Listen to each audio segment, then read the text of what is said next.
This book makes me think of childhood, right? Like that's one good thing I'll say. When you're pretending to be asleep so that your parents will carry you to bed. But you're not, because you're a con artist. Chapter 13 is really interesting because it explores different types of comfort and safety. And we're really kind of seeing Elizabeth's nurturing side. And I personally think the best we have seen her so far. So James's novel is rejected. And Elizabeth comforts him while also secretly feeling glad, of course, because, he's equally stuck in not really doing anything. But despite that, she's kind of warm and nurturing and supportive, which is kind of interesting. James insists that men don't cry, but he looks like he wants to cry. And she's kind of like, when you're a kid and you're sad and maybe someone offers you a brownie or something, and you're like, no, I can never have a brownie ever.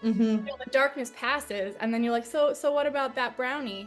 Well, that's kind of, and then you totally eat it. Yeah. That's kind of the situation with them, in the sense that he's not ready for sex, he's not ready for sex, he's not ready for sex, and she's just kind of waiting for him to be ready. Initiate. Yeah. And then she finds herself feeling like she just must love James so much, as they're together, and she's kissing him, and she can't kiss him harder. She can't seem to, it's just it's very, their hearts are twined. And then there's another thing that comes up, which is where they go to this double feature in San Francisco.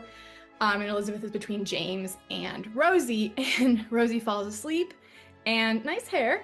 Rosie falls asleep, and James starts crying because of the movie. And so she's she has her arms around both of those. And one thing that's funny is it says that she feels fatherly. And I have to say, this is one of the reasons why I love Anne Lamott, and it's also very hard to convey the experience of reading this book. So highly recommend at some point when you've got a chunk of time, go back and read it, or at least read a chapter and then get some of that feel. Oh, I want to, but fatherly, what on earth? Yeah. Said no one after. So basically, part of the book ends with Rosie's, faking it, being carried upstairs to sleep by James. Because, that's another thing. That's another thing. This book makes me think of childhood, right? That's one good thing I'll say. When you're pretending to be asleep so that your parents will carry you to bed. But you're not, because you're a con artist. But she's awake, being carried, and James smells fatherly, and he smells like Sharon Thackeray's father, who we remember. She has this relationship with the Thackeray's and everything they have that she doesn't have. And she really hopes that her mom will marry James. At this point in time in the story, Ray is actually out of town. She's traveling. She needed to get out, clear her head from Brian, do some weaving in other parts of the country to get inspiration. And so it's really the three of them.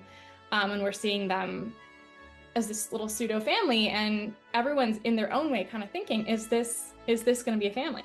Generally, why is this called Rosie? Because I feel so far it's kind of should be called Elizabeth. Not that, but what's the, I don't know, when you're thinking of titles, you think pivotal, right? And so when somebody's kind of running the story, and it seems that Elizabeth's decisions are the ones that are kind of running this story, it seems that Elizabeth's the main character.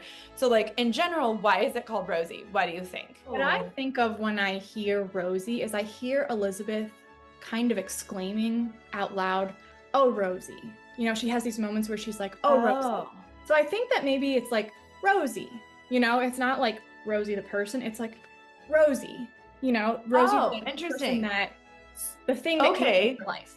So do you think that it is about Elizabeth? It's 100% about Elizabeth. I'm sorry, but so it's Elizabeth. Elizabeth. Kind of funny to me because we've actually been talking on our own about what you do when you're reading a writer's work and how honest can you be. So Elizabeth's really wondering about the same thing. Just because she loves James doesn't mean that she necessarily is a good critic and knows how to say the right things. And so James wants her to read some of his work. And she's just really wondering, can she really be honest if she doesn't like it? Another thing that comes up is she's wondering about his intentions, because he claims that the best lines in his novel are the ones that she said. And so she's kind of wondering, is he using Rosie and her for content material, which is kind of funny. Like content, we're always out there for content. I think this was probably like in the late 90s, but still, the content whores. She's also kind of realizing that she needs to stop drinking. She really wants to kind of like pull it together, and she has this thought, if I'm gonna marry James, I really need to like pull myself together.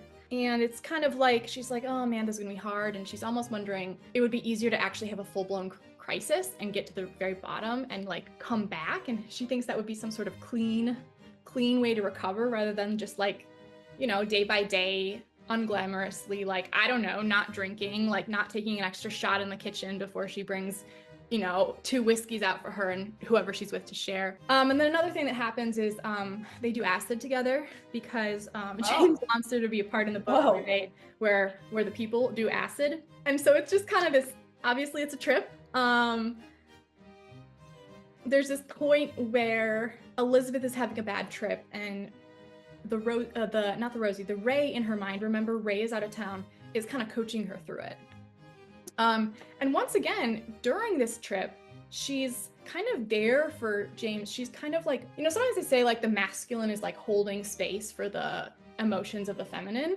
She's definitely like holding space for James. So again, she's maternal, but there's also something a little bit paternal, which again, I find really interesting. And FYI, in case you're wondering, Rosie was at a sleepover while they were tripping. So, okay, well, that's good. You were wondering. Good job, Elizabeth. So yeah, we're just kind of going into like the texture of this relationship and like all the little pieces and threads that are like pulling and making you go, ah. Is she really in love with James, or is she in love with the idea that James thinks of them as content, or does she not like that? Like, is this really the first guy she's actually loved since Andrew died? Does she say she loves him? Well, it's funny you should ask that, because that's actually the next part. She's really contemplating the idea of telling James that she loves him, and she feels like if she verbalizes that, they're tied together, like irrevocably. So she's really struggling with that. Okay. And there's just kind of this scene where James is like explaining relativity to Rosie, and she's like pouring them drinks, and she's thinking about like, should I tell him I love him, blah, blah, blah, blah, blah. And she's kind of noticing James and noticing that he's kind of showing off to her, like him doing this teaching of Rosie is showing off. But Rosie doesn't know, and she doesn't care. Rosie just having the attention as a child, like it doesn't really matter what the intentions are. She's getting quality dad time with James, and they're talking about relativity.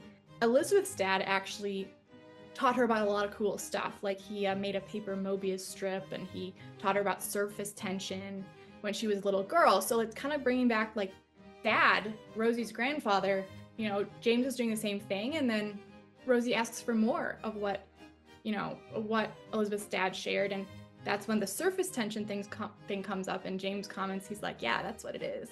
The wall that keeps you from getting close enough. Surface tension. Ha ha ha. Metaphor. She's sitting at dinner with them, and she's like, I think I'm gonna tell him I love him. Like, despite her earlier problems, because it just seems so sweet. And they had like handmade sushi and sake or whatever. And the next morning, they wake up and there's a poem from James saying that he's going to write. He's going to be at his place for the day, writing on his novel.